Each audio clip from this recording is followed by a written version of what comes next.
Hello students, welcome to channel सब कुछ no. आज आप लोग देखेंगे class 10th UP board math का जो बोर्ड वाला पेपर है, उस जो आज का एग्ज़ाम हुआ है बोर्ड का, उस मैथ के पेपर का जो विकल्पी क्वेश्चन है 20, उनको सॉल्व करना आप लोग देखेंगे और अपना आंसर आप लोग चेक कर सकते हैं कौन सा आप लोगों ने सही किया है, कौन सा गलत किया है। तो अगर आप लोग चैनल पर नए हैं, चैनल को सब्सक्राइब करिए, वीडियो को लाइक करिए और ज़्यादा से ज़्यादा शेयर करिए ताकि सभी लोग आसानी से ऑनलाइन पढ़ाई कर सकें। देखिए, आज जो यूपी बोर्ड में क्लास 10th का मैथ का एग्ज़ाम हुआ है, ये पेपर नंबर है 822 DY। इसका सॉल्यूशन आप लोग क्लास 10th मैथ के पेपर 822 DY का सॉल्यूशन आप लोग देखेंगे विकल्पी क्वेश्चन का। तो देखिए, पहला नंबर क्वेश्चन हम लोग देखते हैं। दिया गया है बिंदु P 2-3 और Q 10Y के बीच की दूरी 10 मात्रक है, Y का मान होगा। देखिए, आप लोग जानते हैं ये निर्देशांक ज्यामिति में दूरी बराबर होता है रूट में x2 - x1, मतलब दूसरे वाले में से, देखिए दूसरे वाले का पहला वाला में से पहले वाले का पहला घटाते हैं रूट में ही, यानी कि हम लोग घटाएंगे 10 - 2 का स्क्वायर करेंगे और प्लस करके y और -3 है। देखिए माइनस फार्मूला का और -3 है तो माइनस माइनस प्लस हो जाएगा, इसका होल स्क्वायर हो जाएगा। और दूरी कितना दिया गया है? दिया गया है 10 मात्रक, तो दूरी की जगह पर 10 रखेंगे और इसी y का मान निकालना है हल करके। तो हम लोग लिखते हैं 10 में से 2 जाएगा, तो देखिए 10 में से 2 घटाएंगे तो 8 होगा, 8 का स्क्वायर करेंगे तो 64 और प्लस यहाँ y + 3 का होल स्क्वायर है, a + b का होल स्क्वायर, तो y का स्क्वायर, फिर 3 का स्क्वायर करेंगे तो 9 और प्लस 2ab होता है, गुणा करेंगे 2 का 3 में 6 और y का तो 6y। सॉल्व करते हैं तो 10 बराबर होगा रूट में 64 और 9 जोड़ेंगे तो 73 होगा और प्लस y² और प्लस 6y। अब देखिए, ये रूट को हम लोग इधर करेंगे तो स्क्वायर में हो जाएगा, मतलब 10 का स्क्वायर होगा और यहाँ बचेगा 73 प्लस y² और प्लस 6y। 10 का स्क्वायर 100 हुआ, 100 और 73 को इधर करेंगे तो -73 और बराबर y² प्लस 6y। 100 में से 73 को घटाएंगे तो 27 होगा, यहाँ 27 हुआ बराबर y² प्लस 6y। 27 को हम लोग क्या करेंगे, इधर पक्षांतर करेंगे तो होगा y² प्लस 6y और ये प्लस में था, इधर आया तो माइनस में 27 और बराबर 0। अब देखिए, इसका गुणनखंड हम लोग कर लेंगे, गुणा करने पर 27 हो और जोड़ने या घटाने पर 6 हो, तो 9 - 3, मतलब यहाँ हम लोग लिख सकते हैं y² प्लस इसके जगह पर 9y और -3y। 9y में 3y घटाएंगे 6y और 9y में 3y का गुणा करेंगे तो 27y² होगा और -27 बराबर 0। यहाँ देखिए 2 कॉमन लेते हैं तो y कॉमन लेंगे तो y + 9 होगा और फिर -3 कॉमन लेंगे तो y + 9 होगा बराबर 0। y का देखिए 2 मान आएगा, y + 9 एक ब्रैकेट में लिखेंगे और दूसरे ब्रैकेट में y - 3 लिखेंगे बराबर 0। अब एक बार इसको 0 के बराबर लिखेंगे तो y बराबर हो जाएगा -9 और यहाँ से y बराबर इसको इधर करेंगे तो y बराबर हो जाएगा +3। अब हमको y का मान निकालना, 2 मान आया, ऑप्शन में देखते हैं हम लोग, तो दिया गया है बी नंबर ऑप्शन -9 और 3, ऑप्शन बी वाला सही हो जाएगा।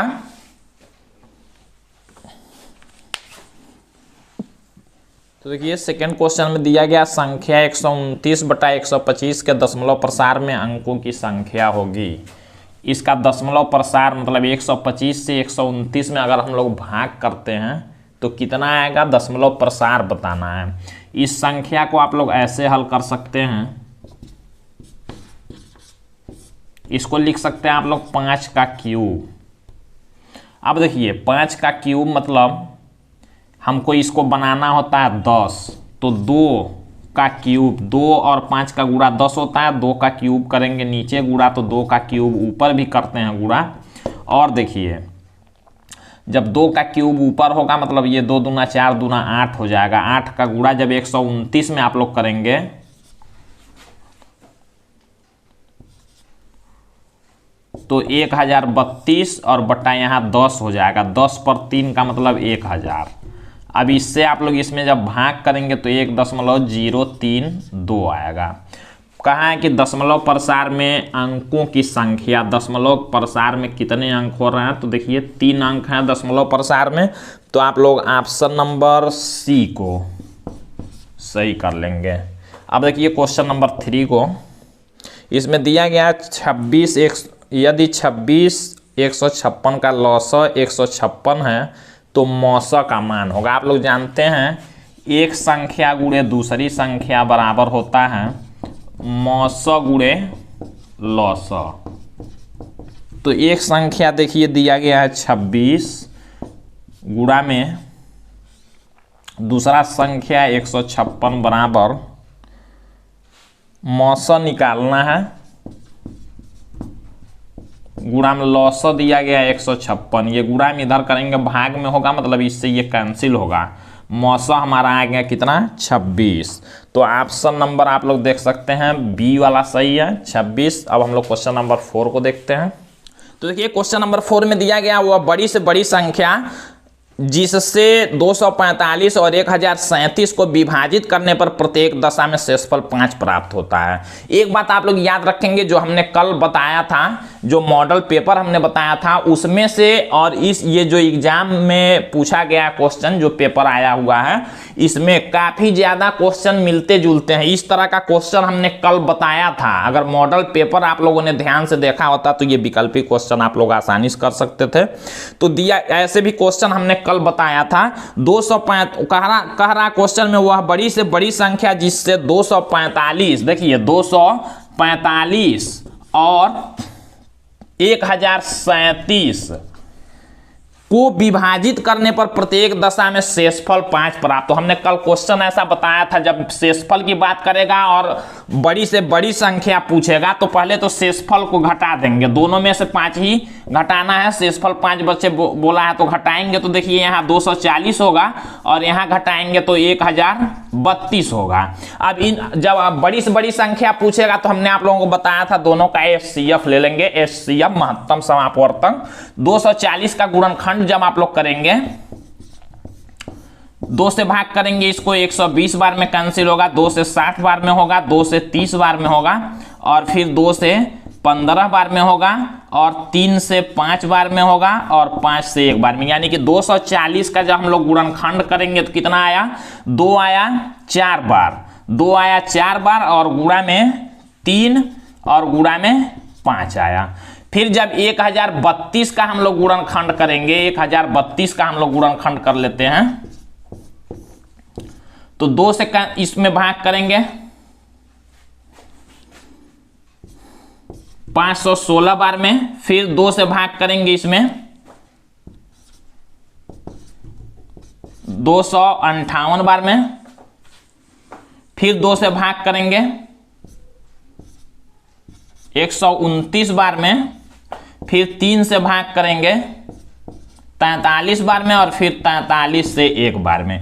यानी कि 2 कितना आया 3 बार आया और 3 और गुणा में 43। आप लोग जानते हैं HCF कहते किसको हम लोग, HCF जो देखिए HCF में हम लोग देखेंगे किसी संख्या का जो कम वाला घात होगा वही वाला संख्या लेंगे। देखिए 2 पर 3, 2 पर 4 यहाँ, 2 पर 3 यहाँ, दोनों में जो होगा तो 2 पर 3 हम लोग ले लेंगे और गुणा में 3 भी देखिए दोनों में है, मतलब 3 पर 1 3 पर 1 तो 3 पर 1 ले लेंगे और ये तो दोनों अलग अलग संख्या है। 2 पर 3 का मतलब 8, 8 का 3 में गुणा करेंगे तो 24। यानी कि 24 वाला ऑप्शन देख सकते हैं आप लोग दिया गया C नंबर, तो C वाला ऑप्शन सही होगा 24। हम लोग अगला क्वेश्चन देखते हैं। क्वेश्चन नंबर 5 में देखिए दिया गया यदि समीकरण 2x² + ax + 6 का बराबर 0 का मूल 2 है तो a का मान। ऐसा क्वेश्चन भी हमने बताया था मॉडल पेपर कल हमने जो बताया था उससे लगभग क्वेश्चन सारे मिलते जुलते हैं। मॉडल पेपर अगर आप लोग देखेंगे कल वाला और ये पेपर आप लोग मिलाएंगे तो दोनों सेम एक जैसे होगा। इसका कहा है एक मूल 2 है, मतलब 2 गुणा में x के जगह पर आप लोग रख देंगे 2 का स्क्वायर प्लस a गुणा में 2 और प्लस 6 बराबर 0। 2 दूना 4 दूना 8 और प्लस a का 2 में गुणा 2a और प्लस 6 बराबर 0। 8 6 जोड़ेंगे 14 और उधर करेंगे तो माइनस में होगा, 2a बराबर माइनस में 14। 2 इधर गुणा में इधर करेंगे भाग में होगा, तो a बराबर हो जाएगा माइनस में 7। ऑप्शन नंबर हम लोग देखते हैं तो -7 डी वाला ऑप्शन दिया गया है, तो डी वाला ऑप्शन सही हो जाएगा। क्वेश्चन नंबर 6 हम लोग देखते हैं।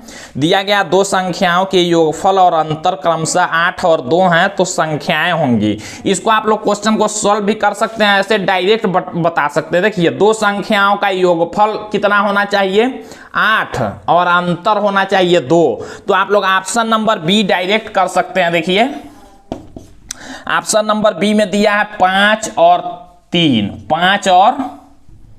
3 देख सकते हैं आप लोग, दोनों का योगफल 8 होगा और दोनों का अंतर 5 में से 3 घटाएंगे तो 2 होगा, तो इसको तो डायरेक्ट बी वाला ऐसे सही कर सकते हैं। क्वेश्चन नंबर 7 को आप देखिए, समीकरण 4x² - 12x + 9 = 0 के मूल होंगे। क्या होंगे? वास्तविक और असमान, वास्तविक नहीं, वास्तविक और बराबर और शून्य।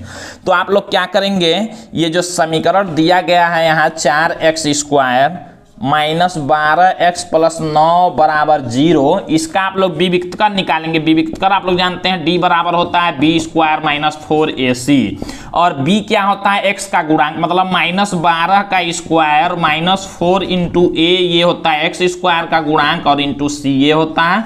इसी को देखेंगे हम लोग, -12 का स्क्वायर करेंगे 12 गुणा 12 तो 144 होगा और -4 का 4 में गुणा 16 का 9 में गुणा करेंगे तो 144 होगा। इसमें से इसको घटाएंगे तो 0, यानी कि d का मान आ गया 0। जब भी d का मान 0 आ जाए तो मूल वास्तविक तो होते हैं और समान भी होते हैं। वास्तविक और समान मूल क्या होते हैं? वास्तविक और समान या बराबर कह सकते हैं। आप लोग ऑप्शन नंबर देख सकते हैं, वास्तविक और बराबर सी वाला दिया गया, सी वाला, तो इसको आप लोग ऐसे सही कर लेंगे। तो देखिए 8 नंबर में दिया गया 2 बिंदुओं 2, 3 और 4, 1 के बीच की दूरी होगी। अब देखिए दूरी के लिए हमने बताया था आप लोगों को, रूट में क्या करते हैं, बाद वाले में से पहला वाला घटा के स्क्वायर करते हैं, मतलब 4 - 2 का होल स्क्वायर कर लेंगे और 1 माइनस प्लस करके 1 - 3 का होल स्क्वायर, बाद वाले में से पहला वाला घटाते हैं। सॉल्व करते हैं, इसको दूरी निकालते हैं। 4 में से 2 घटाएंगे तो 2 का स्क्वायर 4 और प्लस 3 में से घटाएंगे -2 का स्क्वायर भी प्लस में 4 जोड़ेंगे तो रूट में हो जाएगा 8 और √8 को आप लोग लिख सकते हैं 2√2। तो आप लोग ऑप्शन नंबर देख सकते हैं, तो ऑप्शन नंबर सी दिया गया है, इस पर टिक करेंगे। क्वेश्चन नंबर 9 देखते हैं हम लोग। दिया गया है समीकरण 3x² - 2x + 1/3 = 0 का विविक्तकर होगा। देखिए विविक्तकर, यहाँ समीकरण दिया गया 3x² - 2x + 1/3 = 0। विविक्तकर वही कहते हैं हम लोग d को, d बराबर होता है b² - 4ac। तो b² x का गुणांक मतलब -2 का स्क्वायर और -4 × a 3 और × c 1/3। 3 से 3 कैंसिल करेंगे, -2 का स्क्वायर +4 और -4 का 1 में गुणा 4 में से 4 घटाएंगे 0, d का मान आ गया 0। तो विविक्तकर यही हो गया कितना 0। Option number D option number, देखिए d का मान 0 आया, ऑप्शन नंबर डी है 0, तो इसको आप लोग टिक कर लेंगे ऐसे। हम लोग क्वेश्चन नंबर 10 को देखते हैं। दिया गया है एक त्रिभुज बना के ऐसे दिया गया है, देख सकते हैं आप लोग, ऐसे त्रिभुज बना हुआ है और कहा गया है कि ये दोनों एक दूसरे के समांतर हैं। यहाँ a दिया गया है, यहाँ b, यहाँ c और d और e और सबकी लंबाई दी गई है। AD पूछा है, ये वाला पूछा है कितना होगा और बाकी लंबाई दिया गया, देखिए DB दिया गया है 7.2 ये, और AE देखिए दिया गया है 1.8 और देखिए EC दिया गया है 5.4, सभी सेंटीमीटर में दिए गए हैं। ये AD पूछा है, तो आप लोग जानते हैं ये दोनों जब रेखाएं समांतर दी गई हैं तो हम लोग इसको ऐसे लिख सकते हैं AD बटा में DB, AD बटा में DB बराबर AE बटा में EC। मान रखेंगे तो AD देखिए हमको निकालना है, तो AD रहने देंगे बटा DB 7.2 है और बराबर AE का मान है 1.8 और बटा में EC का मान है 5.4। इसको हल कर लेते हैं तो इससे हम लोग इसको कैंसिल कर लेंगे 3 बार में। 7.2 भाग में उधर गया गुणाम होगा, मतलब ऊपर चला जाएगा, तो AD बराबर हो जाएगा 7.2 और बटा नीचे है 3 से भाग करेंगे जब इसमें 24 बार में कैंसिल होगा। 24 मतलब 1 दशमलव यहाँ लगा देंगे यहाँ, तो AD बराबर हो जाएगा 2.4 cm मतलब सेंटीमीटर। तो आप लोग ऑप्शन नंबर देख सकते हैं 2.4 सेंटीमीटर C वाला दिया गया है, ये सही करेंगे। में दिया गया दो समरूप त्रिभुजों की ऊंचाइयां क्रमशः 3 सेमी 4 सेमी है, त्रिभुज के क्षेत्रफलों में अनुपात। कोई दो त्रिभुज दिया गया है, देखिए दो हम लोग त्रिभुज बना लेते हैं। मान लीजिए ये समकोण त्रिभुज हमने बना दिया है, यहाँ ऊंचाई दिया गया इसमें, ऊंचाई दिया गया इसमें 3 सेमी और 4 सेमी, एक 3 सेंटीमीटर दिया गया है। और एक और त्रिभुज हम लोग बना लेते हैं समकोण त्रिभुज, इसका ऊंचाई दिया गया है 4 सेंटीमीटर। कहा गया है कि इनकी ऊंचाइयां दिया गया है, क्षेत्रफलों में अनुपात बताना। दो समरूप त्रिभुज हैं, जब भी दोनों त्रिभुज समरूप होंगे तो आप लोग जानते हैं समरूप त्रिभुज के क्षेत्रफलों का अनुपात, इन दोनों के क्षेत्रफलों का अनुपात बराबर होता है भुजाओं के, ये देखिए भुजाओं के अनुपात के वर्ग के बराबर होता है क्षेत्रफलों का अनुपात। तो 3 का स्क्वायर कर देंगे 9 और बटा 4 का स्क्वायर करेंगे 16। 9 बटा 16 का मतलब हो गया 9:16। ऑप्शन नंबर आप लोग देख सकते हैं 9:16। ऑप्शन नंबर दिया गया है ए, पहला वाला, इसको सही कर लेंगे आप लोग। 12 नंबर क्वेश्चन, ये हमने ऐसे देखिए कल हमने जो मॉडल पेपर बताया था 2023 का, उसमें भी ऐसा क्वेश्चन हमने बताया था। सारा क्वेश्चन मिलता जुलता है मॉडल पेपर वाले से। अब देखिए क्वेश्चन नंबर 12 में दिया गया है, एक फिगर बना हुआ है। OAB का त्रिज्य खंड पूछ रहा है, त्रिज्य खंड OAB का क्षेत्रफल। तो आप लोग जानते हैं क्षेत्रफल का फार्मूला थीटा बटा 360 गुणा में पाई r स्क्वायर होता है त्रिज्य खंड के क्षेत्रफल का। थीटा की जगह पर देखिए 30 अंश दिया है, तो हम लोग 30 अंश बटा 360 अंश लिखेंगे, गुणा में पाई का मान 22/7 लिखेंगे, गुणा में r का मान देखिए ऐसे दिया गया है 4 सेंटीमीटर, तो 4 गुणा में 4 कर देंगे, स्क्वायर है तो सॉल्व करेंगे। 1 0 से 1 0 कैंसिल, 3 से 36 12 बार में कैंसिल, 4 से 12 3 बार में कैंसिल, 22 का 4 में जब गुणा करेंगे तो हो जाएगा 88 और बटा 3 का 7 में करेंगे 21। 88 बटा 21 जब भाग करेंगे इसमें तो हम लोग भाग कर लेते हैं। देखिए 88 में जब आप लोग भाग करेंगे 21 से तो आएगा 4.1904, ऐसे संख्या बड़ा आएगा 7619। ऑप्शन में 4.19 दिया गया है और ये क्षेत्रफल होता है तो cm का स्क्वायर लिखेंगे। और आप लोग देख सकते हैं इसमें ऑप्शन कौन सा सही होगा, 4.19 आया है। 4.19 cm का स्क्वायर, मतलब ये छोड़ दिया गया है, दशमलव के 2 ही स्थान तक दिया गया है, 4.19 cm का स्क्वायर।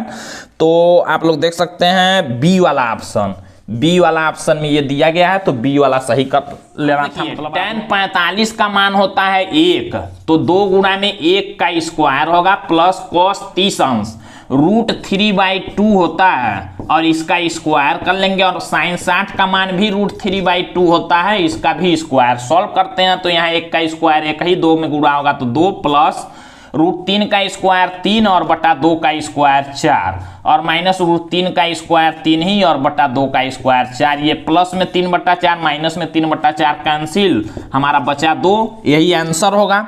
और 2 आप लोग देख सकते हैं सी वाला ऑप्शन दिया गया है 2, तो ये सही करेंगे।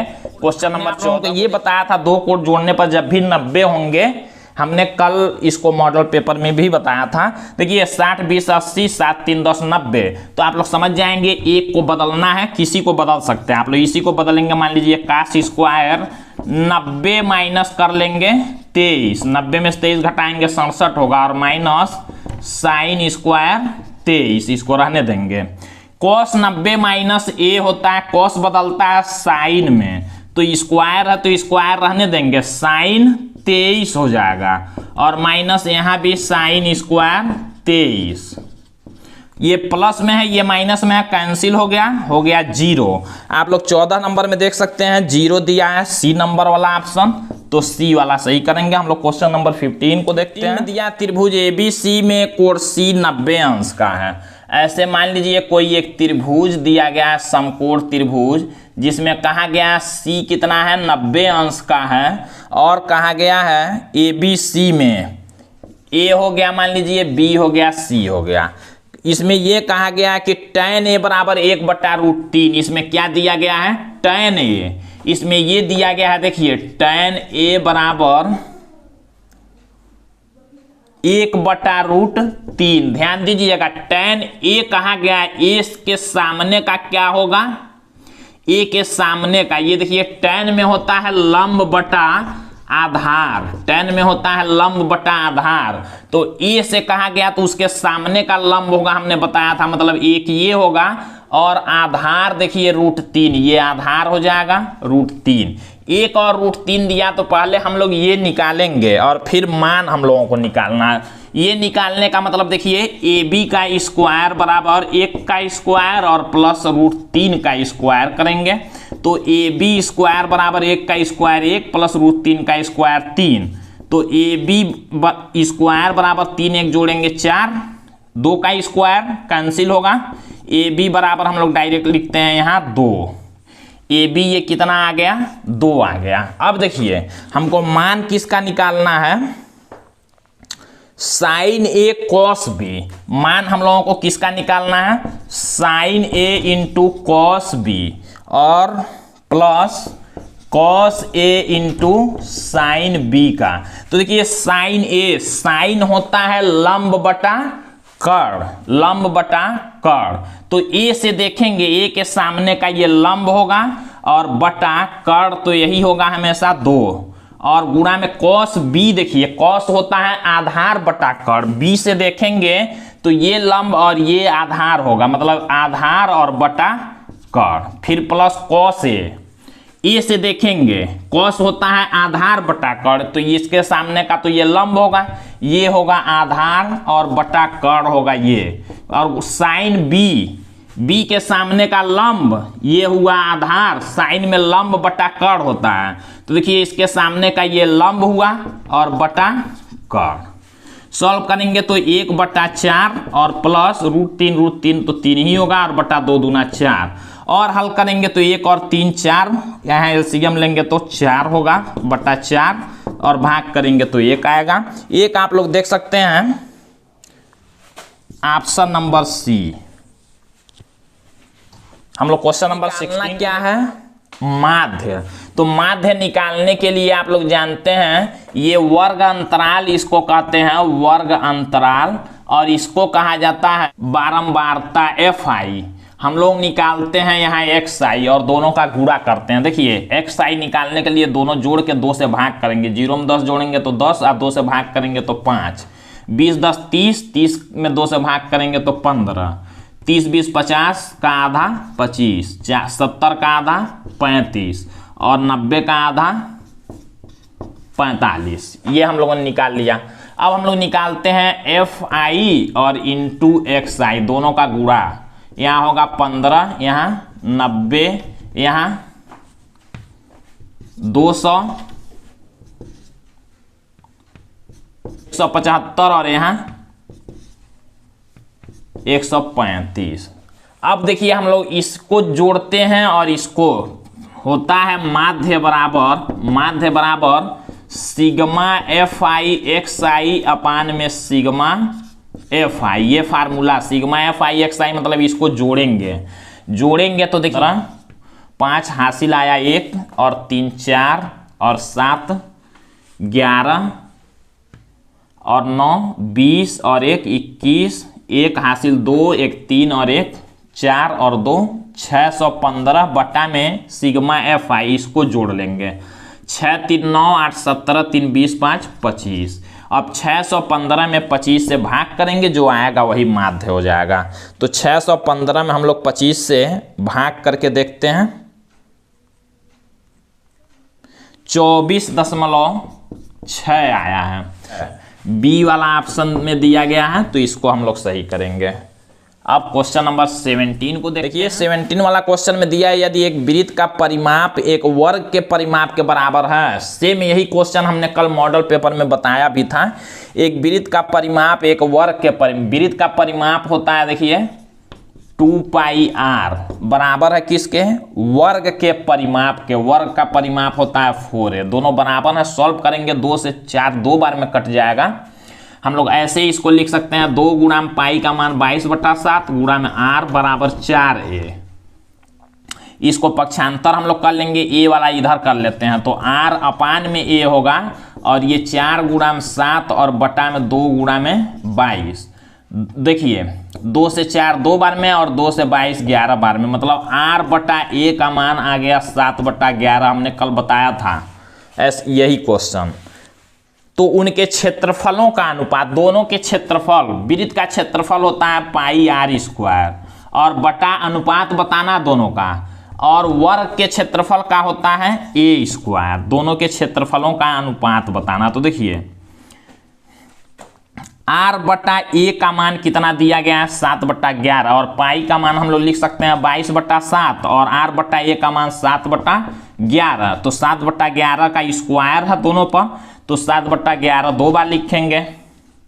1 7 से 1 7 कैंसिल, 11 से 22 2 बार में कैंसिल, 2 का 7 में 14 गुणा और बटा 11, मतलब 14:11। ये हम लोग देखते हैं option number B, 14:11 option number B दिया गया है। हमने कल सेम यही क्वेश्चन बताया हुआ है मॉडल पेपर में। दिया गया एक आयताकार कागज 40 सेमी और 22 सेमी को मोड़कर, देखिए एक आयताकार कागज कुछ इस तरह का दिया गया है। हम लोग आयत बना लेते हैं ऐसे, मान लीजिए एक आयताकार कागज दिया गया है जिसकी 40 सेमी इसकी लंबाई दी गई है और 22 सेंटीमीटर इसका चौड़ाई दिया गया है। इसको मोड़कर बेलन के आकार में बनाया जिसकी ऊंचाई 40 सेमी, ऐसे मोड़ दिया गया है इसको और बेलन बनाया गया। देखिए बेलन इस तरह बनाया गया है, इसको मोड़ करके बेलन बनाया गया। तो इसकी ऊंचाई कितनी हो गई है, ऊंचाई है 40 cm ही। और ये वाला देखिए जब ऐसे मोड़ेंगे, ये 22 सेंटीमीटर था, जब मोड़ेंगे तो नीचे का ये गोल हो गया, मतलब परिधि हो गया ये, यानी कि परिधि 2πr होता है वृत्त का। और ये कितना दिया गया है 22, यही 22 सेंटीमीटर को ही गोल घुमाया गया, तो 2πr = 22। हमको r का मान निकालना है त्रिज्या का। तो देखिए कैसे निकालेंगे, 2 गुणा में पाई का मान रखेंगे 22/7 और गुणा में r और बराबर 22। हमको r का मान निकालना, 7 भाग में उधर करेंगे गुणा में होगा और ये गुणा वाला भाग में होगा। तो r बराबर हम लोग लिखेंगे 22 गुणा में 7 और बटा 2 गुणा में 22। 22 से 22 कैंसिल, 7 में 2 से भाग करेंगे तो 3.5 आएगा। सेंटीमीटर में दिया गया था तो centimetre, 3.5 centimetre. Option number A आप लोग देखेंगे, जिसने ए लगाया होगा उसका आंसर सही है। हम लोग निकालेंगे संचयी बारंबारता CF, ये तो F है। संचयी बारंबारता होता है, देखिए 7 लिखेंगे, जोड़ लेंगे, 7 5 12, 12 और 16 28, 28 और 12 40 और 40 और 2 42। इसको कहते हैं संचयी बारंबारता। अब देखिए हम लोग क्या करते हैं, बारंबारता वाला जोड़ लेते हैं। जोड़ेंगे तो देखिए कितना होगा, 7 5 12 और 16 28 और 12 40 और 2 42 होगा। ये इसको कहते हैं हम लोग n 42। तो हम लोग क्या करते हैं, माध्यक वर्ग देखने के लिए n का आधा करते हैं, मतलब n/2 निकालते हैं। 42/2 करेंगे तो होगा 21। अब 21 देखेंगे किस संचयी बारंबारता में आएगा। 12 के बाद का संख्या 28 तक इस 28 वाले में आएंगे, तो यानी कि 21 आएगा 28 में, यानी कि यही माध्यक वर्ग होगा। कौन सा, 20-30। इसको माध्यक वर्ग कहते हैं, 20-30 माध्यक वर्ग होगा। आप लोग देख सकते हैं 20-30 सी नंबर में दिया गया है, तो सी वाला सही करेंगे। क्वेश्चन नंबर 20 को हम लोग देखते हैं। ये भी क्वेश्चन हमने कल बताया हुआ था। ऐसे दिया गया, यदि किसी बंटन के माध्य और माध्यक क्रमशः 24.5 और 26 हैं तो इसका बहुलक, जब हमने बताया था 2 चीज दिया और तीसरा पूछा हो तो ये फार्मूला लगाएंगे आप लोग। 3 गुणा में होता है माध्यक बराबर बहुलक प्लस 2 गुणा में माध्य। इस फार्मूला में रखेंगे। देखिए माध्यक दिया गया है, माध्य और माध्यक दिया है, तो 3 गुणा में माध्यक कितना दिया है 26 और बराबर बहुलक पूछा गया है, तो हम लोग बहुलक ऐसे लिख लेते हैं और प्लस 2 गुणा में माध्य भी देखिए दिया गया है 24.5। हमको बहुलक निकालना है, इसको गुणा करके इधर पक्षांतर करेंगे, 26 में 3 का गुणा करेंगे 78 होगा बराबर यहाँ बहुलक प्लस 2 का इसमें गुणा करेंगे, एक अंक मतलब 49 हो गया। देखिए 49.0 को इधर करेंगे माइनस में होगा, तो 78 माइनस 49 बराबर यहाँ बचा बहुलक, घटाएंगे 29 आया, यानी कि बहुलक हमारा आ गया कितना 29। ऑप्शन नंबर सी आप लोग देख सकते हैं, ये सही होगा। तो जिन लोगों ने ऐसे ऑप्शन किया होगा उनका आज का जो 21 फरवरी 2023 का जो यूपी बोर्ड का मैथ का एग्जाम हुआ है बोर्ड वाला, उसमें जिन लोगों ने ऐसे ऐसे ऑप्शन किया होगा टिक, उनका सही है। और नहीं तो अगर आप लोगों ने दूसरा किया होगा तो आप लोगों का नंबर कटेगा। ये 20 ऑप्शन वाले क्वेश्चन, एक एक नंबर का है, यानी कि 20 क्वेश्चन टोटल 20 नंबर का होगा। तो उम्मीद है कि आप लोगों को ये वीडियो समझ में आया होगा। फिर अगले वीडियो में आप लोग आगे प्रश्नावली पढ़ेंगे। तो आज के लिए बस इतना ही।